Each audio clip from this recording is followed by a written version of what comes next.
evening. Good evening. Welcome to Good Call, Bad Call with Bob Call.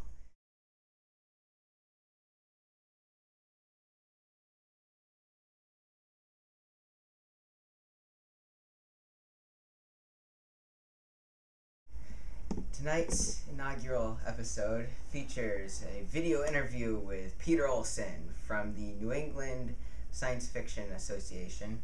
And also, we're going to have Brandon Murk from the Garage in Cambridge. Stay tuned. Oh my God. What the hell? I'm not... Okay, so I'm just going to do welcome to this episode and then go on about... We'll talk about, at first, some news stories. London's on fire. Scratch that. Scratch it. Okay. On Monday, London was set on fire due to a chain of events that occurred that caused riots. Generally, people are looting, rioting in the streets, setting fire to buildings, offices, and daycare centers. What a tragedy. Here at Good Call, Bad Call with Bob Call, we'd like to show our mourning for the events that happened. On Monday, the Dow Jones Industrial Average dropped nearly 500 points, setting it below more than 1,200. Then on Tuesday, we did have some regain, but then on Wednesday, it fell another 600 points. Scratch that. And finally, in the city of Boston, a man lost a penny on the subway. Safety tip. Don't put pennies or coins on trains. Okay. Let's meet the band!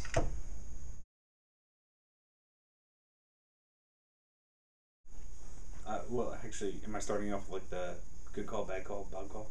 You can skip that part. Hello, kids. I hope that you're enjoying this episode of Good Call, Bad Call with Bob Call.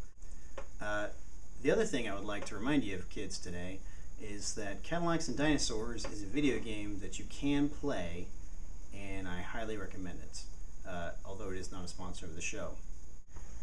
And now for our first guest, Brandon Murk.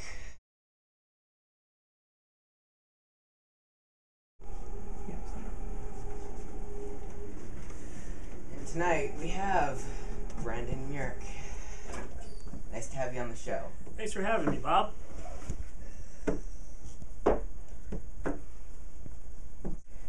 What did my agent get me into here? Okay. Let's see. So, Brandon, you're going to be having an art show at the Garage, correct? Yep. Cambridge. Saturday, August 13th, 3 to 9. Yep. Cool. So what kind of art do you create? Do a wide variety of art, but this show is focusing mainly on street style art, like kind of a graffiti edge to it. Awesome. So very new stuff. Cool. Yeah. That type of art. You look really well versed in what I do. So way to do your research on me. Thanks a lot, bud.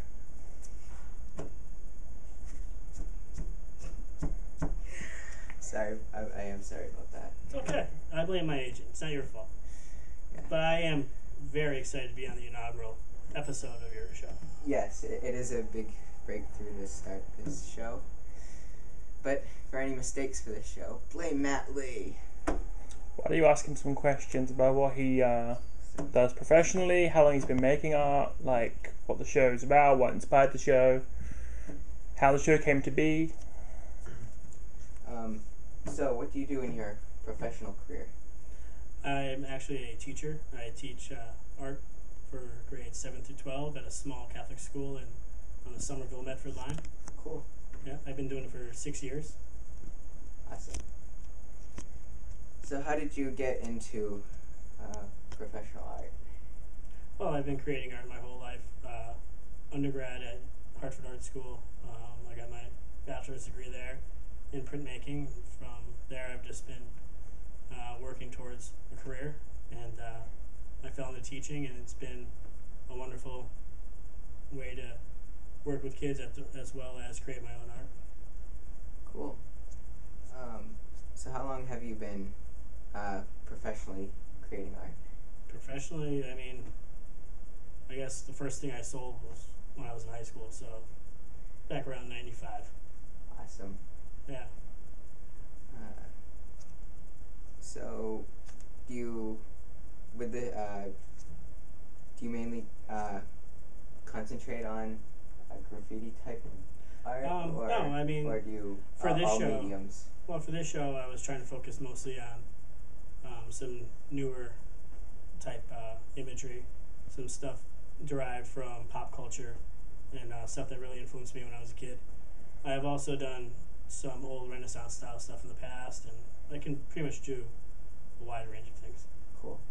Have you ever worked with oil-based Yes. stuff in canvas? Yep. Awesome. There'll be some of that actually at the show. Cool. Who's sponsoring the show? What's that? Who's sponsoring the show? Well, the show will be taking place at a store called Cultures, which is a urban hip hop / skateboarding store. But Pabst Blue Ribbon is the key sponsor. Cool. It's awesome that you got them to sponsor. Yeah, I'm looking forward to it. It should be an exciting evening. What's the weirdest job that you've ever done? Weirdest job I've ever done. Well, I was a third shift security guard for a internet / cable company in Western Massachusetts. That was kind of strange. Cool. Yeah. The weirdest job I've ever had, I worked at Dollywood for like 8 months. Dollywood. Yes, the amusement park. That was kind of an It's interesting like ride. poor man's Graceland, right? Yeah. It's not my thing. I am going to say that right now. It's not my thing. Then why'd you work there? It was a job. I was like 16 at the time. All right, 15 I or get it. 16. You gotta pay so. the bills. Understandable. First job it was a halfway decent first job, but it's still not my thing. That's not my style. Do you have any questions for me? You should also now go through a list of things and ask Brendan to respond either good call or bad call to them. Okay. Donuts. Good call. Pepsi. Bad call. This cup's dirty, dude. Social networking. Bad call. Bad call. Watches. Bad call. So, do you have any trademarks that you like to? My new catchphrase is "That's not irrelevant." Now, it's time for our serious segment, where we take a real look at issues that affect us all, and decide if it's a good call or a bad call. Stay tuned. ¿Dónde está la biblioteca? Go to the Good Call, Bad Call subreddit. Now, joining us via satellite feed from the Boston Common is Dr. X. I think I just heard something. I think it might be a ghost. But I can't feel my knees.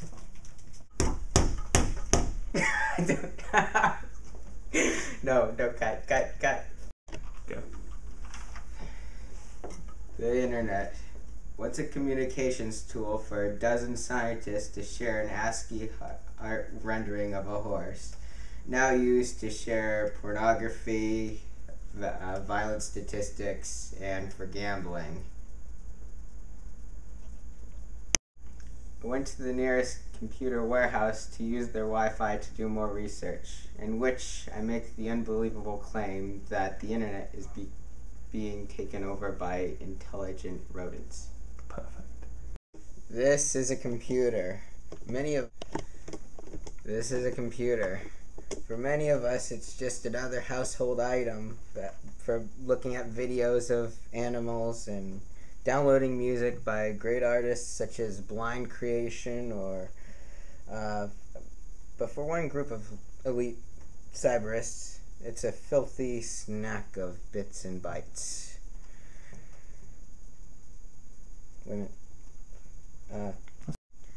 Ever since the invention of the computer mouse in 1963, the increase in rodent attention to the cyber arts has increased over 90 million%, with mice and rats occupying an area of the internet the size of Delaware, or lesser-known rodents such as gerbils to seek residence in discrete island in the South Pacific. But just these long-tailed cyber rodents. But just how do these long-tailed cyber rodents get by? Positive. But just how do these long-tailed rodents get by? Auction sites. Mice and rats are in these homes of millions of ordinary Americans. While sleeping, they steal MP3 players, AC adapters, and other small goods, funneling them into holes in closets, forcing humans to repurchase these items they already own. Where did it all go wrong? That's the previous page. One expert claims that rats are particularly good at stealing the cases of DVDs, forcing owners to leave these scratched up by the television sets. What can be done to stop this? Sorry. Aisu Korimo. Good Call, Bad Call with Bob Call is sponsored. While we wait for some evidence about those ghost robbers, let's talk about the second guest. In this pre-recorded interview segment, I'm going to call calendars. How do they work? Please welcome Peter Olsen via satellite feed. He is the self-proclaimed Soup King and the former vice president of the New England Science I had it perfect up until then. Okay. Please welcome Peter Olsen, the self-proclaimed Soup King of Boston and the former vice president of the New England Science Fiction Association. Please welcome Peter Olsen. I like soup. Well, I'm a member of the New England Science Fiction Association, NESFA, which is located in Somerville, Massachusetts. One of the things we do is every year we produce a science fiction convention called Boscone. This coming year, in February, Boscone will be the 49th Boscone. I wish I could tell you I should know the guest of honor and the artists and all that kind of stuff.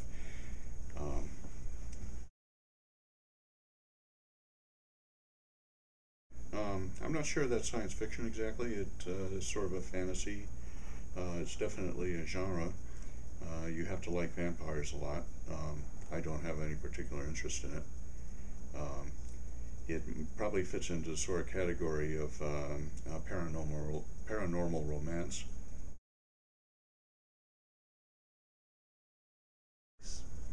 Snakes I've seen.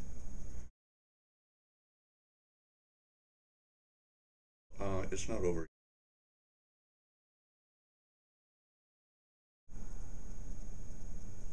I used to watch Superman when I was a kid, in I think black and white. This is the one where he was faster than a speeding bullet and all that sort of thing. Spider-Man, I saw the first Spider-Man movie I haven't seen any of the other ones. I, for a while, used to read the Spider-Man comic. The one that was in the newspaper, that is. So I know a little bit about the Spider-Man story. No, I don't claim that. Other people. I like soup. I like soup. I like soup. I like soup. I like soup. I like soup. I like soup. I like soup. I like soup. Will do.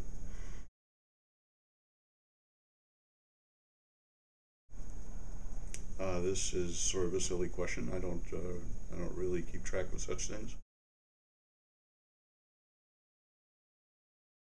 Well, I like him, but he's been a little bit disappointing in some ways. What I really like him is that he's calm and he thinks about things. No, cut.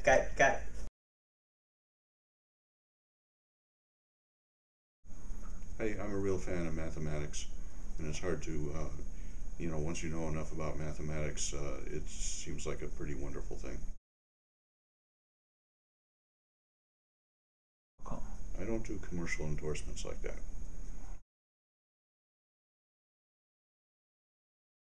Good call.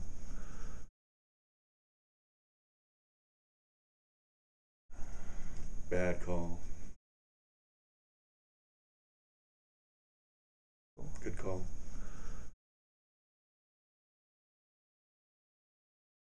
Good call.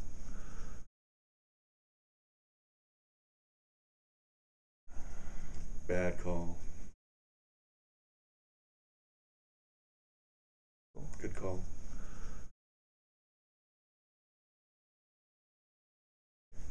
My name's Peter Olsen. I agree to have this interview released under Creative Commons Attribution Share. Share? That means yes in Chinese. This episode of Good Call, Bad Call with Bob Call was sponsored by Boss Broco.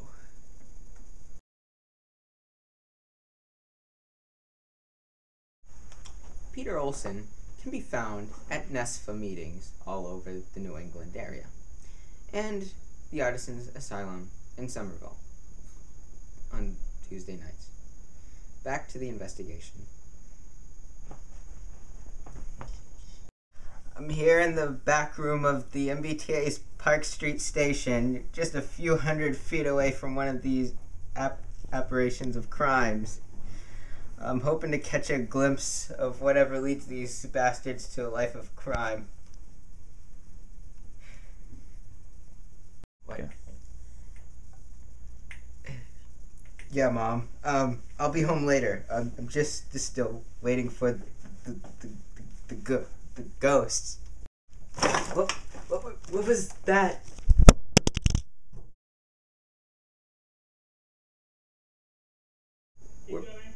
We're back at GC WBC HQ, and as soon as we hear something interesting from our live satellite feed from the Boston Common, we'll turn back to Dr. X. Until then, I'd like to talk about something very near and dear to my heart: candy and soda. As a young American, I'm truly appalled by the lack of variation in our modern soda and candy selections here in America.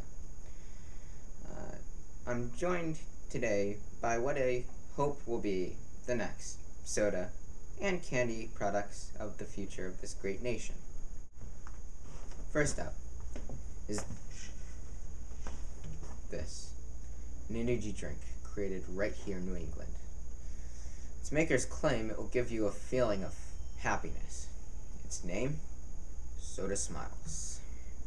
Soda Smiles will be released next month. Soda Smiles will be released next month to the public, but I've been given a sneak peek and a bit of a taste too. The result? Good call. What about... oh, fuck, that's horrible. What about candy?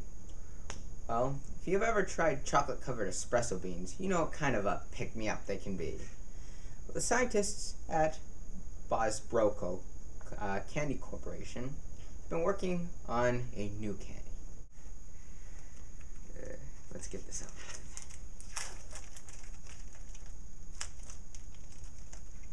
do this.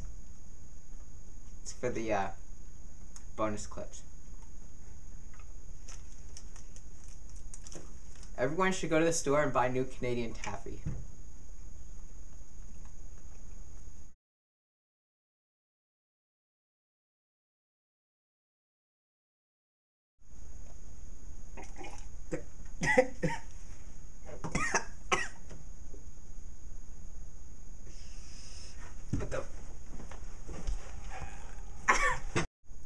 You have been watching Good Call, Bad Call with your host, Bob Call. Night, everyone.